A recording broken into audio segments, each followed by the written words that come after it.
videos from all over the internet that's going to make you question reality. Let's just start. How high up is space, actually? If you started running straight up at an average running pace, it would take you 48 minutes to reach the point where there's no longer enough air for you to breathe. It would take you an hour to get to the height planes fly. It would take you 8 hours to reach the line that NASA defines as space, but it would take you 10 hours to reach the Kármán line, which basically everyone else defines as space. Just above this line is where Blue Origin has taken passengers. You'd reach that in another 20 to 30 minutes. If you kept going for 16 total hours, you'd reach some of the lowest satellites orbiting Earth. In 40 hours, you'd reach the ISS. At 55 hours, you'd reach the average altitude of Starlink satellites. And after 3,500 hours, or almost 146 days of running, you'd reach the farthest satellites orbiting Earth. For more optimistic science and tech stories, follow along. This cute tiny Asian girl is completely breaking the internet right now and single-handedly dismantling the Democratic National Party. Watch this. What's she doing now? She's deciding whether to run for governor in 2026 or try again for 2028. And I had someone, I kid you not, call me at 3:30 a.m. this morning. Run for governor in California? Yeah. Well, she didn't call me, but I have a mega donor. She's a co-founder of two-factor authorization. She called me at 3:30 a.m. this morning saying the Democratic Party is in shambles. Yes, we already knew that, but coming from the horse's mouth, it was very important. And she was saying how nobody, there's not a single person of importance in the Democratic Party thinks that Kamala Harris should run again. But Kamala Harris is in her cloud of delusion. She still might run again in 2028 for president. So right now, the choice is whether to run for California governor in 2026 or president in 2028. And let me tell you something that the press doesn't know about. In order to run for governor in 2026, she would have to betray one of her closest friends, because the current lieutenant governor is a woman named Eleni. She has a long Greek last name. Please don't make me say it. But she's the current lieutenant governor of California under Gavin Newsom. She is running for governor now. She's the current front runner. She's very close with Kamala. In fact, her cousin, Kristen Bertolina Faust, was Kamala Harris's finance chair. So for Kamala Harris to run for governor, she would have to stab her friend in the back. And I know this is important because it's a question of integrity versus ambition. Is she going to put her friend first, or she's going to put her ambition first? And if I were to, I know Kamala, and I would say that she would probably put her ambition first. Friendship is collateral damage for her. Man, You said that we always end up being ruled by the elites of some kind. Can you explain this law, this idea? So this comes from a Italian political philosopher from about 100 years ago named Robert. I'm going to mangle let you pronounce the Italian, Michel's, or Michael's. And then I learned about it through a famous book on politics, probably the best book on politics written in the 20th century, called The Machiavellians, by this guy, James Burnham, who has had a big impact on me. But in The Machiavellians, he resurrects what he calls the sort of Italian realist school of political philosophy from the 10s and 20s. And these were people, to be clear, this was not like a Mussolini thing. These were people who were trying to understand the actual mechanics of how politics actually works. So to get to the actual sort of mechanical substance of like how the political machine operates. And this guy Michel's had this concept he ended up with called the iron law of oligarchy. And so what the iron law of oligarchy, and I mean, take a step back to say what he meant by oligarchy, because it has multiple meanings. So basically, in classic political theory, there's basically three forms of government at core. There's democracy, which is rule of the many. There's oligarchy, which is rule of the few. And there's monarchy, which is rule of the one. And you can just use that as a general framework of any government you're going to be under is going to be one of those. Just a mechanical observation. Without even saying which one's good or bad, just a structural observation. And so the question that Michel's asked was, like, is there such a thing as democracy? Like, is there actually such a thing as democracy? Is there ever actually, like, direct government? And what he did was he mounted this sort of incredible historical exploration of whether democracies had ever existed in the world. And the answer basically is almost never. And we could talk about that. But the other thing he did was he sought out the most democratic private organization in the world that he could find at that point, which he concluded was some basically communist German auto workers union that was like wholly devoted to the workers of the world uniting, back when that was like the hot thing. And he went in there and he's like, okay, this is the organization out of all organizations on planet Earth that must be operating as a direct democracy. And he went in there and he's like, oh, nope, there's a leadership class. You know, there's like 6 guys at the top and they control everything. And then they lead the rest of the membership along, you know, by the nose, which is, of course, the story of every union. The story of every union is always the story of, you know, there's a Jimmy Hoffa in there, you know, kind of running the thing. You know, we just saw that with the dock workers union, right? Like, you know, there's a guy. And he's in charge. And by the way, the number 2 is his son, right? Like, that's not like a, you know, an accident, right? So the iron law of oligarchy basically says democracy is fake. There's always a ruling class. There's always a ruling elite structurally. And he said the reason for that is because the masses can't organize, right? What's the fundamental problem? Whether the mass is 25,000 people in a union or 250 million people in a country, the masses can't organize. The majority cannot organize. Only a minority can organize. And to be effective in politics, you must organize. And therefore, every political structure in human history has been some form of a small organized elite ruling a large and dispersed majority. Every single one. The Greeks and the Florentines had brief experiments in direct democracy, and they were total disasters. In Florence, I forget the name of it. It was called like the Workers' Revolt or something like that. There was like a 2-year period where they basically experimented with direct democracy during the Renaissance, and it was a complete disaster. And they never tried it again. In the state of California, we have our own experiment on this, which is the proposition system, which is an overlay on top of the legislature. And it, you know, anybody who looks at it for 2 seconds concludes it's been a complete disaster. It's just a catastrophe, and it's caused enormous damage to the state. And so basically, the presumption that we are in a democracy is just sort of by definition fake. Now, good news for the U.S., it turns out the founders understood this. And so, of course, they didn't give us a direct democracy. They gave us a representative democracy, right? And so they built the oligarchy into the system in the form of Congress and the executive branch and the judicial branch. But so anyway, so as a consequence, democracy is always and everywhere fake. There is always a ruling elite. And basically the lesson of the Machiavellians is you can deny that if you want, but you're fooling yourself. The way to actually think about how to make a system work and maintain any sort of shred of freedom is to actually understand that that is actually what's happening. And lucky for us, the founders saw this and figured out a way to, given that there's going to be a ruling elite, how to create a balance of power among that elite. Yes. So it doesn't get out of hand. And it was very clever, right? And, you know, some of this was based on earlier experiments. Some of this, by the way, you know, these were very, very smart people, right? And so they knew tremendous amounts of like Greek and Roman history. They knew the Renaissance history. You know, the Federalist Papers, they argued this at great length. You can read it all. You know, they ran like one of the best seminars in world history trying to figure this out. And they went through all this. And yeah, and so they thought through it very carefully. But just I'll give you an example, which continues to be a hot topic. So, you know, one way they did it is through the 3 branches of government, right? Executive, legislative, and judicial, sort of balance of powers.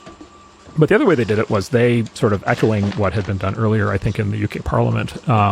They created the 2 different bodies of the legislature, right? And so the House and the Senate. And as you know, the House is apportioned on the basis of population, and the Senate is not, right? The small states have just as many senators as the big states. And then they made the deliberate decision to have the House get reelected every 2 years to make it very responsive to the will of the people. And they made the decision to have the Senate get reelected every 6 years so that it had more buffer from the passions of the moment. But what's interesting is they didn't choose one or the other, right? They did them both. And then to get legislation passed, you have to get through both of them. And so they built in like a second layer of checks and balances. And then there's 1,000 observations we could make about like how well the system is working today, and like how much does it live up to the ideal, and how much are we actually complying with the Constitution. And there's lots of open questions there. But, you know, this system has survived for coming on 250 years with a country that has been spectacularly successful, that I don't think, at least, you know, I don't think any of us would trade this system for any other one. And so it's, yeah, one of the great all-time achievements.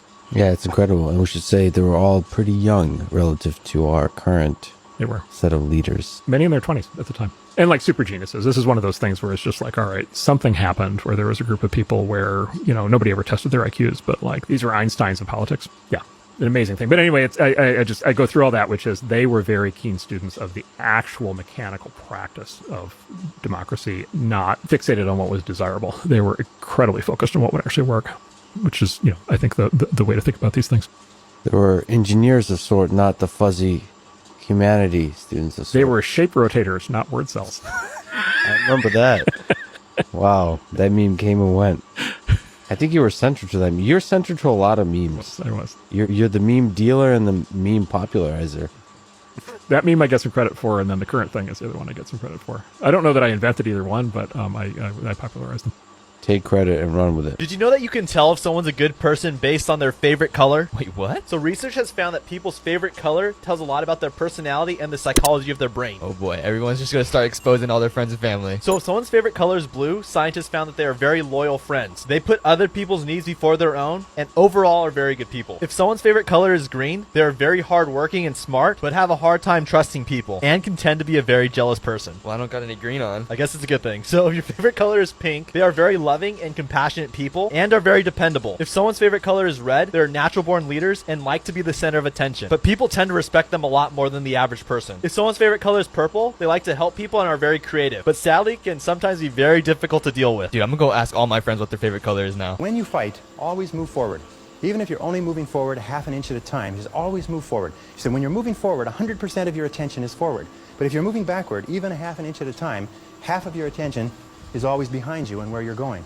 So always move forward. Always dare to go forward. Whenever you have a choice of either staying still and playing it safe or moving forward, move forward. Not because you'll necessarily succeed every time, because it reinforces and cements the habit of moving forward. And most people, when they have a choice of moving forward or playing it safe, play it safe. But I think General Douglas MacArthur said there's no security in life, only opportunity. Life is very perverse in a way, because the more we seek security, the less we have it. And the more we seek opportunity, the more we have security. Helen Keller said this beautifully. She said, life is either a daring adventure or nothing at all. That the tendency, she said in the earlier parts of the statement, she said the tendency to seek security is the low road to failure. That courage is absolutely essential. And one of the things that I used to think that if you were really courageous, eventually you got to the point where you weren't afraid. I'm going to tell you something, that if you're not a little bit afraid, at least 3 or 4 nights a week, you're not trying hard enough.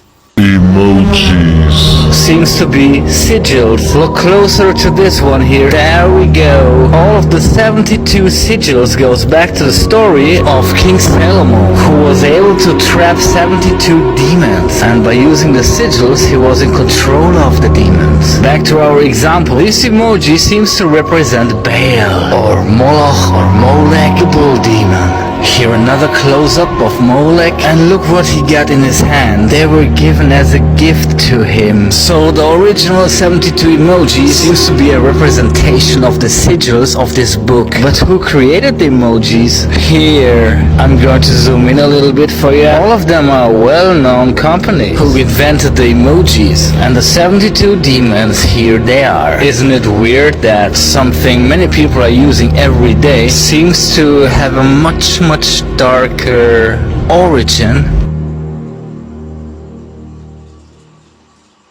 Do you still trust women after working in nightlife for 20 years? You know, obviously you see a lot of cheating. I remember a girl was on a girls' night out in the bar, and she basically, her friends left and she got talking to a guy. Obviously she had the wedding ring on. The guy is actually somebody I know very well. All her friends leave. She says she wants to stay. One of her friends kind of lingers for a little while, trying to get her to leave, and knows what's about to go down. The girl just shoos her away. She ends up leaving. So now it's just her and him. Obviously we're walking, you know, we know where this is going to end up. So he's looking at me going, yo, she's married, she's married. I'm like, dude, I don't want to part of this, right? Wow. Yeah, I don't really know the girl. Anyway, she gets on the phone and she's right near me at the end of the bar, and she calls her husband, hey babe, Stacy's vomiting and stuff, I'm going to stay with her and look after her, and so I'm going to be home late, or I might just sleep at Stacy's house, you know, depending on how she looks. I don't know who Stacy is, but she sure as ain't in the bar at this point, right? Oh my God. Right, so fast forward a few hours, you see them making out and the whole nine. They disappear. I believe dumpsters were involved, right? Yes. Wait, what do you mean by that? Well, they disappeared. It's a hidden spot, you know. He comes back in. He's like, Rishi, I'm out. And I'm like, daps me up, leaves. I'm like, dude. She comes in 3 minutes later, just adjusting herself, calls her husband, has him pick her up at the bar, comes in, and she's introducing him to people like nothing happened. And I'm just like, I'm scarred. I'm scarred for life. That's no, beyond. I've been a human for a quarter of a century now. Here's some of my least favorite things about our species. Starting with the obvious, we are just so weak and slow compared to so many animals. Our evolution really prioritized intelligence and nothing else. And now we'd have to hit the gym like 50 times a day just to kind of look like our closest relatives. It's not even just about physical strength. Look me in the eyes and tell me, that you could take a stray cat 1v1 and not be a little bit concerned. I'd be horrified. It doesn't even just apply to animals. We get taken out on a daily basis by organisms that are so small we can't even see them. Then there's the fact that our lifespan is a joke. Like, you're telling me we don't live long enough to explore the stars, but we live just long enough to bury our pets? Great. Not to hit you with the college campus diversity picture, but human beings, all of us, are 99.9% identical. And so many of us are beefing our entire lives over 0.1% of diversity. Another big one to me is that, like, this is you. This is like every thought and feeling you have, that's this, bro. Everything else just helps this get what it wants. I hate this. There's the fact that we see our noses all the time. You're thinking about your nose now, aren't you? There's all the leftover crap we have from evolution, like an appendix and wisdom teeth. Can I say that?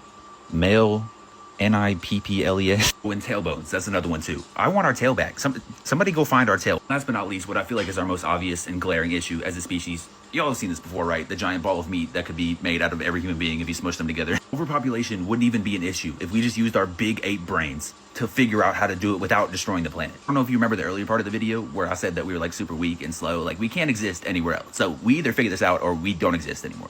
Can't wait to see. Tech Talk's back, I guess. So what better way to kick things off than with the story? The story of why A$AP Rocky got arrested for attempted... Y'all ain't know A$AP Rocky facing 25 years? Damn. What is what happened? Now, first things first, for those of you that don't know, his name isn't A$AP Rocky. His name is Rocky. Well, his name is Rakim, but his stage name is Rocky. A$AP is the group he's a part of. Here's A$AP Yams, A$AP Ferg, and a couple other A$AP folk. And hey, this guy's also part of the group. His name is A$AP Relly. But he's the guy A$AP Rocky allegedly... I know what you're thinking. Wait a second, you just said they was part of the same group. A$AP, I know what I said, but that don't change the facts though. Because you see, A$AP Rocky had a problem. He was always the face of the A$AP crew and all its affiliates. Hey look, it's Playboy Cardi who got his career started as being an A$AP affiliate. Now, A$AP Rocky, when you're the face of the crew, people always sort of look to you to provide. Because, yeah, you Mr. Money Boy now. So some people in your group are just kind of going to expect you to make the big purchases for your friends, you know? And that's how this whole thing began. In A$AP Relly's words, the guy who A$AP Rocky allegedly, he said, look, our friend passed away, another A$AP crew member. I figured A$AP Rocky was going to pay for the funeral. When I found out he didn't, I texted him saying, look, you changed, bro. But he says, uh-oh, A$AP Rocky ain't texting back. He's saying all this in court, by the way. He said, A$AP Rocky ain't texting back, so I got a little heated. He said, then Rocky and I eventually get on the phone, and A$AP Rocky talking about something. I was going to say something to you, but they told me if you got nothing nice to say, don't say nothing at all, so I ain't say nothing to you. He said, what? So A$AP Relly said that's when their relationship, like, pretty much soured. Then, later on, A$AP Rocky hits him up saying, yo, you in L.A.? Relly said, yeah, I'm in L.A. A$AP Rocky said, what hotel you at? A$AP Relly said, I ain't like how he said that, so I gave him a different hotel. A$AP Relly says they eventually meet up, and here's where things start to get wicked. Now, there's video surveillance of almost everything that happens next, and that's important, so I need you to listen closely. So, you see Relly allegedly walking up to an alleged, just pretend I'm saying allegedly after everything. So you see Relly walking up to A$AP Rocky. They get in a little scuffle. Relly says at this point he was shocked because he thought they was just gonna talk. He says he knows A$AP Rocky. A$AP Rocky is not really, you know, that knuck and buck type. And that's very important to the story as well, because A$AP Rocky is known to be a fashion boy, not really a violent type, in his own words as well. A$AP Rocky also had two other members of the A$AP crew behind him. Now, they all know each other. So the other A$AP members were just standing there. They're like, oh, damn. A$AP Rocky then pushes A$AP Relly out of the camera range. The other members of the A$AP crew jump in to separate them. They're like, no, y'all doing too much. Now remember, they were out of the camera range on this side. When the other crew members came to separate them, they start pushing Relly back in the camera range. Subscribe! Then visibly pulls out a ting. But then they go out the camera range on this side. Remember what I just said. A$AP Rocky, the fashion boy. So A$AP Relly like, bro, I known you since we was, you're not gonna do nothing. He was right. A$AP Rocky didn't do anything. A$AP Rocky walks back in the camera range. You see him put the ting away, and A$AP Relly says himself, Rocky did nothing at that point. But here's where things start to get wickeder. ASAP Rocky is walking away. ASAP Rocky says, okay, at this point, I was a little mad. ASAP Rocky basically starts telling Rocky, you a sellout. You got a little money and you switched up on your boys. You got some of your boys still in the projects. He said one of our boys addicted to, I think it's this group member he was talking about, addicted to, and you ain't help him out, Rocky. He says this is when Rocky lost it. Turns around and starts letting them things go. He said at this point he started jumping behind other group members talking about, oh, that boy Rocky busting. He said then one of his knuckles got grazed, but that was it, and everybody scattered. They allegedly have this part on video too, but it's super blurry. Now, here's the issue. Half of that story was caught on camera, but the other half, the important parts, were just the word of ASAP Rocky. So let's go back to earlier in the story. Remember, this whole thing started because ASAP Rocky said, ASAP Rocky, you didn't pay for our boy's funeral arrangements. You switched up. Well, it turns out ASAP Rocky did pay for the funeral arrangements. ASAP Rocky goes, oh yeah, ASAP Rocky did pay for the funeral arrangements. But I found out after we already started arguing. Does that make sense? ASAP Rocky thought ASAP Rocky didn't pay for their friend's funeral arrangements, so they started arguing. Somebody probably hit up ASAP Rocky earlier talking about, bro, you look stupid. He did pay for the funeral arrangement. But at this point, too much stuff has been said. They're already arguing. Now, why am I telling you this? Because in court, ASAP Rocky's lawyers basically want to prove that ASAP Rocky's a pretty decent guy, and ASAP Rocky is just a jealous, hating friend that wants to start stuff for money. The police said, hating friend this, hating friend that. If ASAP Rocky let them things go in broad daylight, he going to jail. ASAP Rocky's lawyer then starts to pop off. He says, well, for one, the only person saying that ASAP Rocky somebody is ASAP Rocky, the jealous friend. Nobody else said nothing. For two, police. When y'all went to the scene, did y'all find any evidence? Police said, no, we didn't find any evidence. But then, this part's important, ASAP Rocky himself goes back to the scene and finds shell casings as evidence and gives them to you.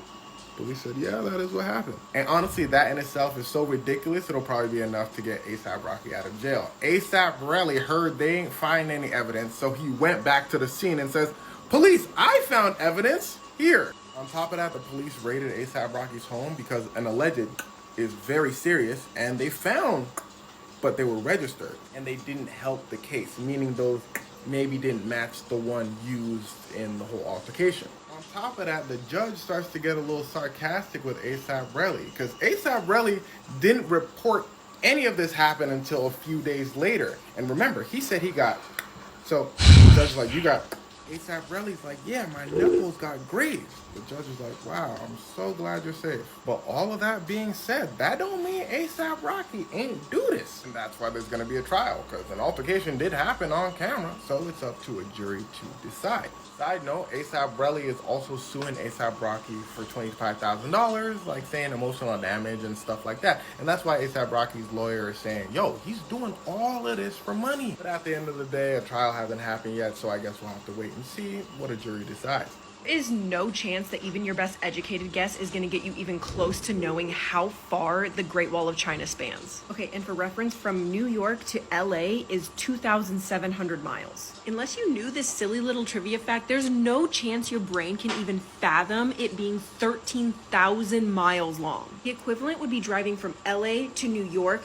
back to LA, back to New York, and then almost all the way back to LA. And the structure itself is massive. It's over 23 feet tall and over 21 feet wide. And for reference, a basketball hoop is 10 feet. So it's like 2 basketball hoops laying on top of each other. Something of this scale obviously takes an extreme amount of time back in the day, and it started to be built in the 3rd century and didn't finish until the 17th century. There's definitely some efficacy problems with who built this, because there was said to be some extremely forced labor, and if you were at the wrong place at the wrong time, you basically were forced to be part of building this wall. This article is stating that it took over 2,000 years to build the entire wall, with a 40 to 50% death rate, which means that you had a 1 in 2 chance of dying if you were working on this wall. And you always see pictures like this with it being on top of a mountain, thinking that it's like more or less a straight line. No. Actual map of the wall looks something like this, where it's all woven together, and if you were to put it in a straight line, it would be over 13,000 miles long.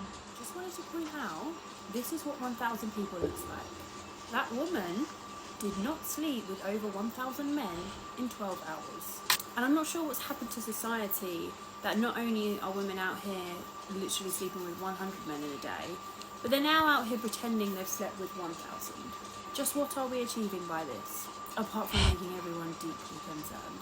One of the reasons why someone like Mr. Beast is so successful is because they really, really respect your attention.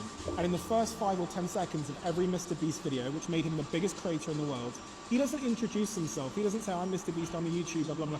What he does is he shouts a promise in your face. He goes, this is the opener of the video, right? He goes, the last person to leave that triangle gets $1 million.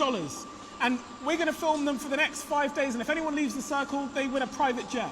Now what he's done, I know it sounds a little bit extreme, but it's an appreciation of how your brain works. Your brain is trying to find a reason to conserve its attention and do something else. It's trying to figure out whether this is the most interesting thing or this is the most interesting thing. And every single piece of content you make from now until forever should realize that in the first 5 seconds, people are going to make a decision whether to pay attention or to pay attention to something else. That's how the brain works. They've literally put rats in these mazes, and they put chocolate at the end of the maze, and the first time the rat goes through the maze, the brain activity in the rat is completely illuminated, it's going crazy. The second time the rat goes through the maze, almost no brain activity. It's on autopilot. It's made the decision that this is no longer worth paying attention to. And the same applies for all the content I create, the reason why we do trailers on the Diary of a CEO, but also the reason why I speak like this. Because I'm battling with all the other things that you could give your attention to. So it's a respect for attention, but it's also, I think, an appreciation for how all of our brains are working. For all those with a sense of humor of the 12-year-old, I am back to show you Uranus. And here it is compared to Saturn. And I'm going to show you the sun because it's the start of our show, so many people ask me to show the sun. Well, I can't show you the sun, but I can show you a little piece of it because it's massive, and it just wouldn't, the scale of it just wouldn't fit in here. But here's back to our Earth. Tiny little Earth. And Venus, and bonus point, I'll show you Mercury. What are the chances of 2 rivers 2,000 miles apart mysteriously turning blood red at the same time? And we don't know the cause for either. Worried residents in both Lima, Peru and Buenos Aires, Argentina have shared footage online reporting strong odors accompanying the discoloration. One local described the scene saying, "It looks like a stream of blood. We have never seen it like this." Now, while we don't know for sure what's caused either yet, I wouldn't go as far as saying it's a scene from a biblical prophecy. I'll just leave that there for a second. Rather, in Peru, environmental experts believe that it could be caused by pollutants discharged from mines and drainage pipes flowing into the river. Despite this, local water supplier, Sidapal, assured the public that the water is still safe to drink. And they better be bloody right, because this river is one of the country's most important water sources. And then for the river in Argentina, authorities suspect the presence of aniline, which is a toxic substance used in dyes, and they believe that it could have been dumped there by local companies. But then again, yet if Jesus did want to come back, it's not a bad time. Do you know what else is under the authority of the crown? What? Disney World in Orlando, Florida. What does that mean? How? Ron DeSantis was trying to take away their self-governing, because Disney has always been like a self-governing entity within Florida, so they don't pay the taxes that major businesses in Florida do. They started getting into politics. Disney was like, he's like, if you're going to get into politics, let's get into politics.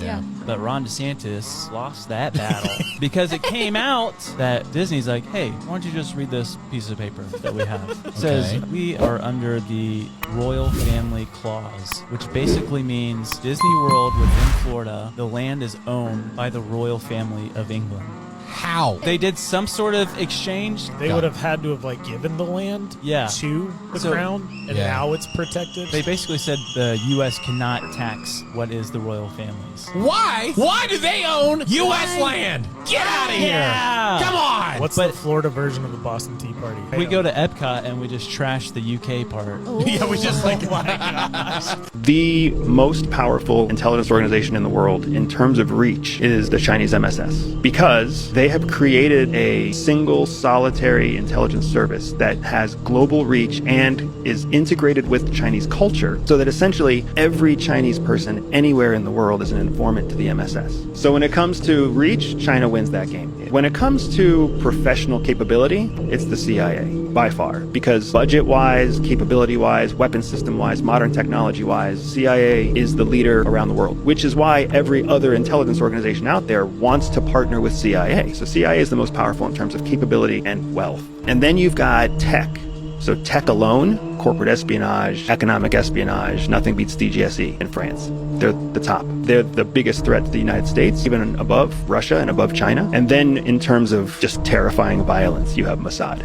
Mossad will do anything. We do not kill to save a citizen, but Mossad will. I will never forget the fact that when they first invented light bulbs, they could burn for 100 years.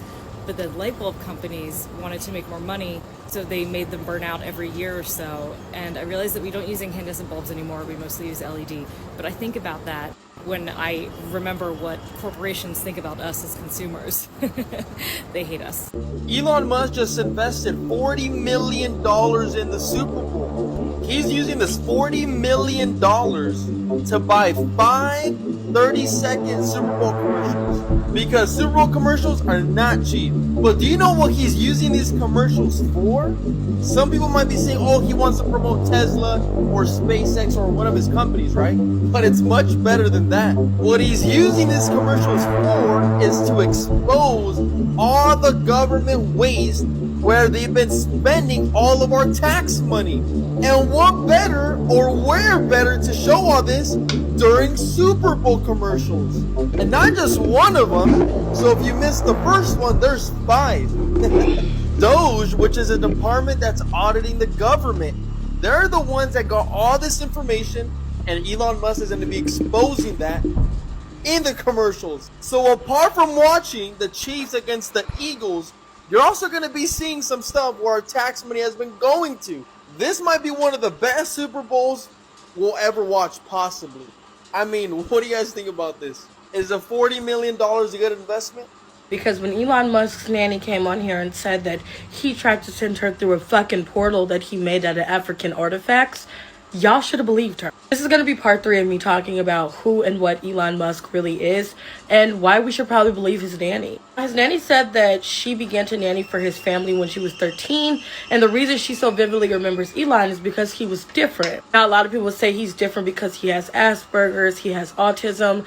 That man is not of this world. I want you to know that he is trying to communicate with something that he is attached to from generations ago. If you know anything about ancient Mesopotamia and the Anunnaki, they fit directly into this story. And the Anunnaki to me are just fallen angels. He is obsessed with space because he is trying to open a portal to bring the Anunnaki back here. In ancient Mesopotamia, there was a legend that the Anunnaki would be brought back to the superior race by a being. Anunnaki are just fallen angels, but let me give you a little recap. The Anunnaki were believed to control the fate of humans, and they were initially associated with the heavens, but later became more involved in earthly affairs and as the keepers of the underworld. These protectors of the heavens, or weavers of human fate, ended up also being the guardians of the underworld because they were fallen angels. They fell from their duties, which was protecting the heavens. Researchers believe that these Anunnaki were aliens from another planet communicating with. This is why he's opening portals. This is why y'all look at him and he's like this. It's not Asperger's. He's communicating. He's getting downloads from something else outside. He's not communicating with the good Anunnaki because there's good and bad. That's who pulls all the strings, and that's who he's getting his orders from. And we will see shortly. Just like that plane mysteriously disappeared, more of that shit is going to happen. I'm going to do a part 4 because you know, this is just too long. But yeah, this was a great book. This is just for entertainment. Thanks for reading with me. Come back next time when I read you another book. So community sperm bank Bonnie Blue, who's famous for sleeping with 1,000 guys in one day, was posting on Twitter. Some girl gets on there and says, well, I'm just saying, you couldn't find 1,000 women to all sleep with the same man. What that kind lady that tweeted that didn't realize was she was answering an age-old question. The old double standard. How come when a woman sleeps around, she's a slut, but when a guy does it, it's cool? Because truthfully, no. You probably couldn't find 1,000 women to all sleep with one guy in one day. Women aren't sexually wired that way, whereas men are. And you could easily find 1,000 men the way she allegedly did to all sleep with her in one day. So there is no double standard. It's biology. It's just the way shit is.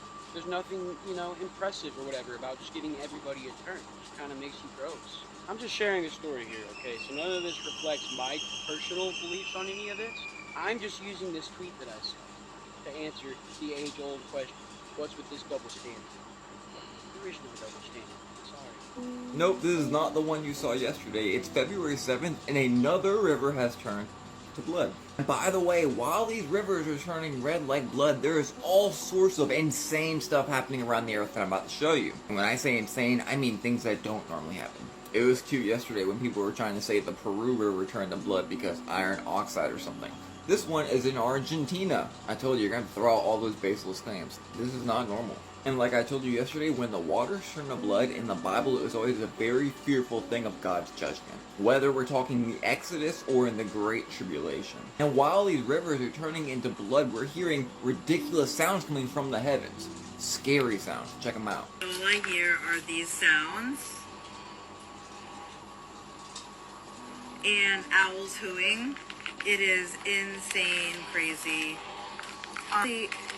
It's like the whole sky, and they're not like stopping. They don't stop. They just keep.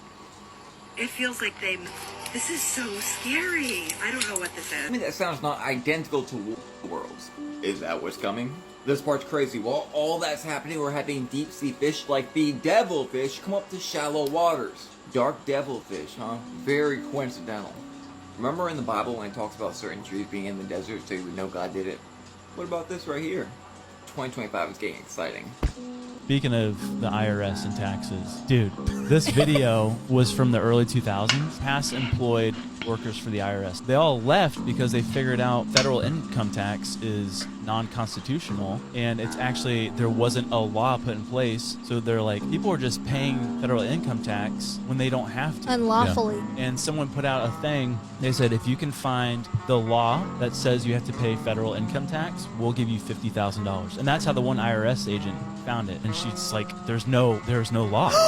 We have to pay federal tax. She even said upwards of 60 million people in the U.S. in the early 2000s were not paying federal income taxes. And then one guy that was highlighted on this, he's like, yeah, I'm not paying taxes on that. And he was brought to court. Wait a second, we don't have a law. And so they couldn't charge him with anything. Someone put out a reward if you can prove that the IRS, it's illegal for them to collect federal income tax, we'll pay $300,000. Need to prove that it's legal? That it's constitutional, that it's the law. Okay, got it. No one could, but then the IRS came out and said, actually, no, here, in this section, section 3 of this article, it says that it is, you have to pay it. Yeah.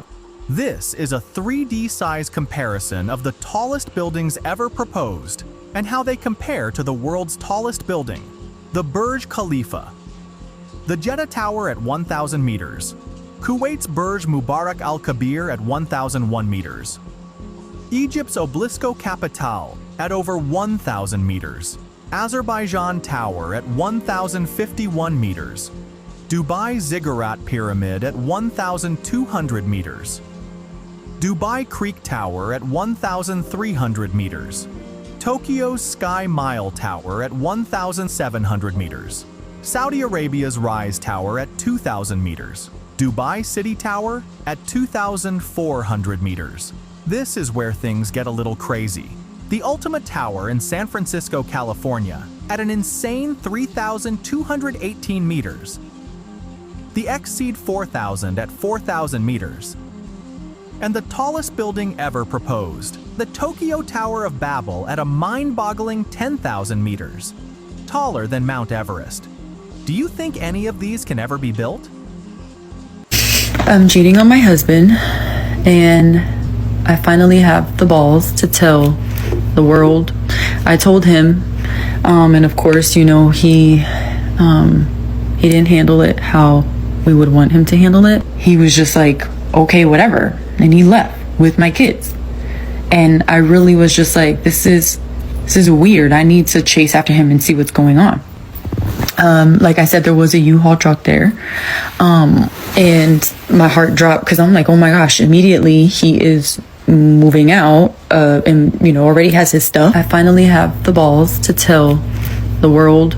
I told him, and of course, you know, he He didn't handle it how we would want him to handle it. But it all started, so I started having a friendship with this particular person, and it's actually a friend of my husband as well.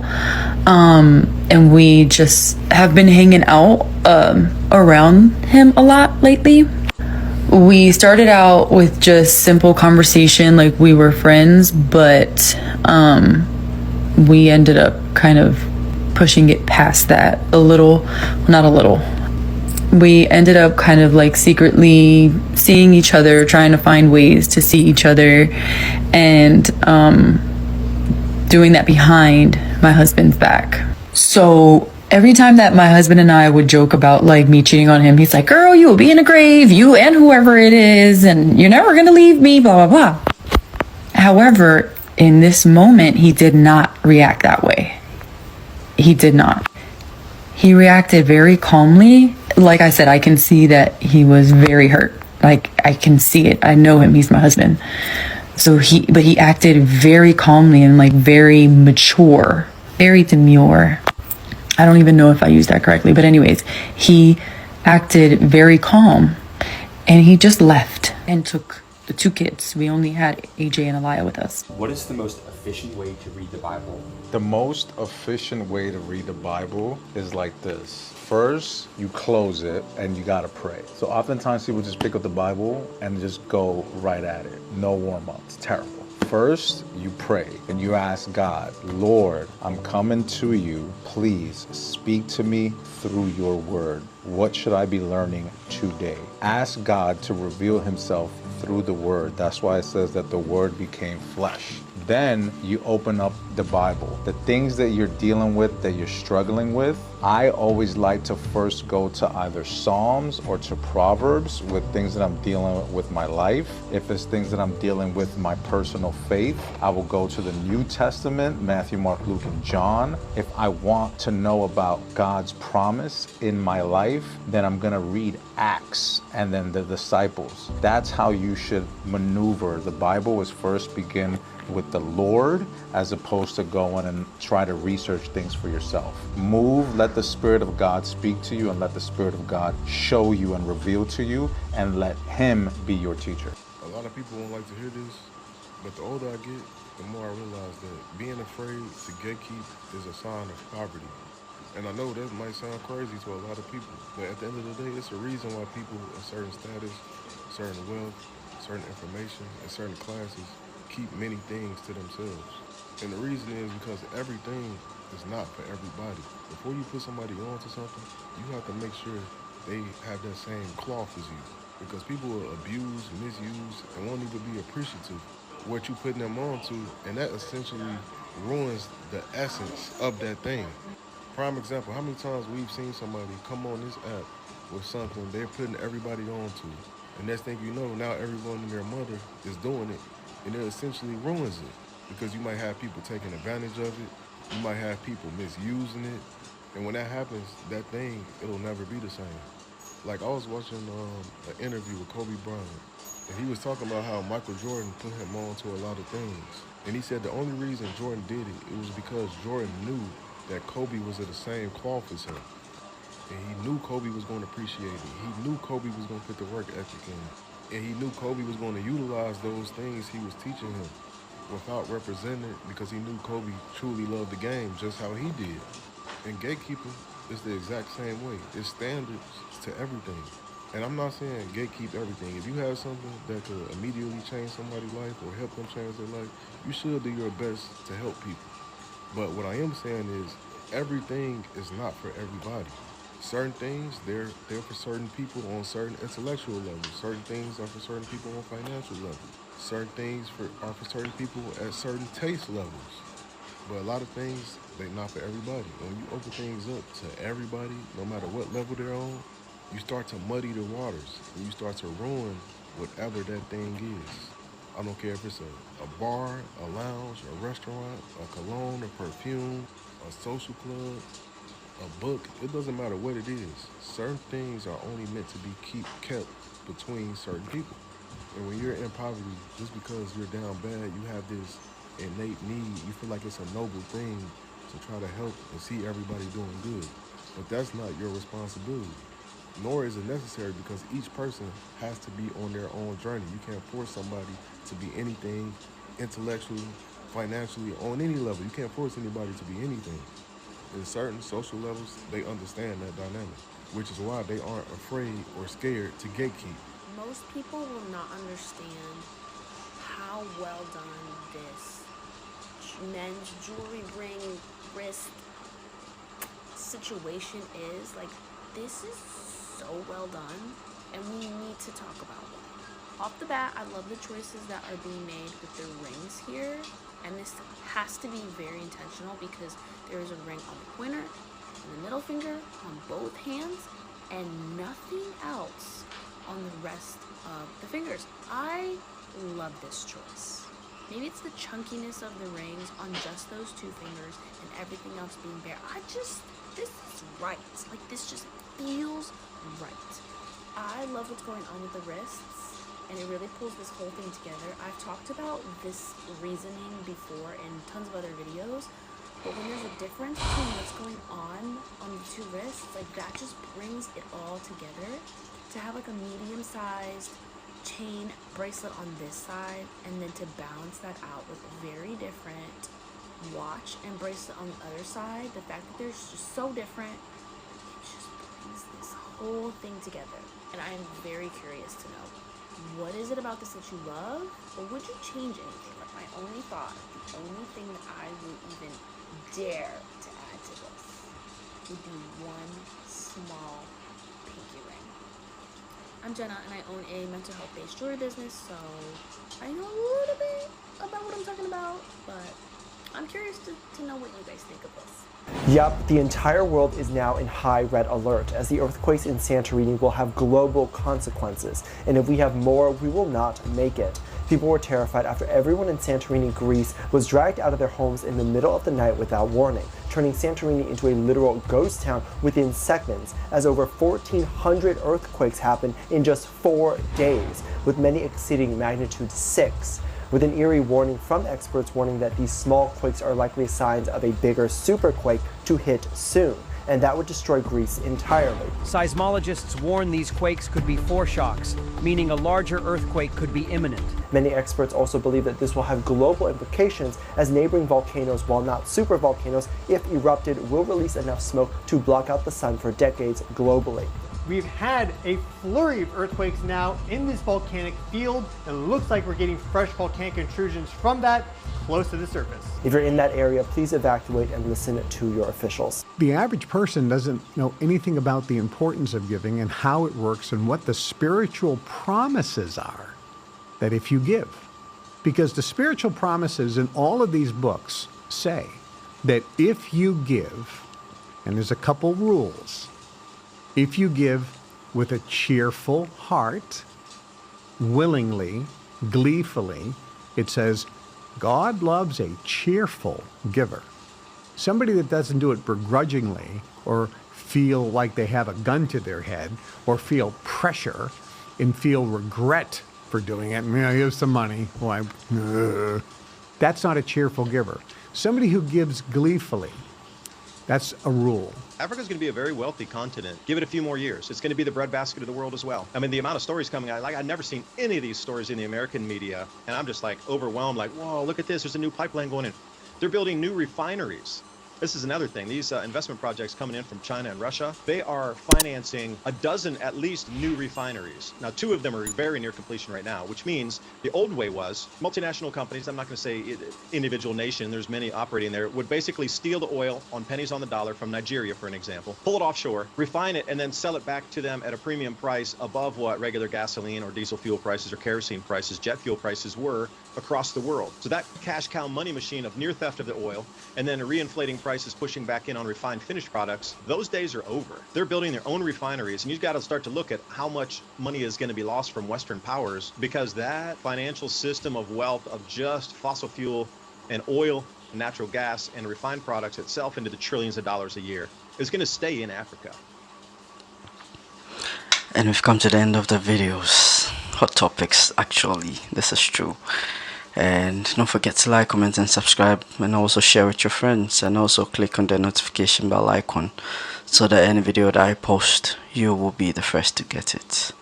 Adios amigos, I'll catch you guys in my next video. Bye.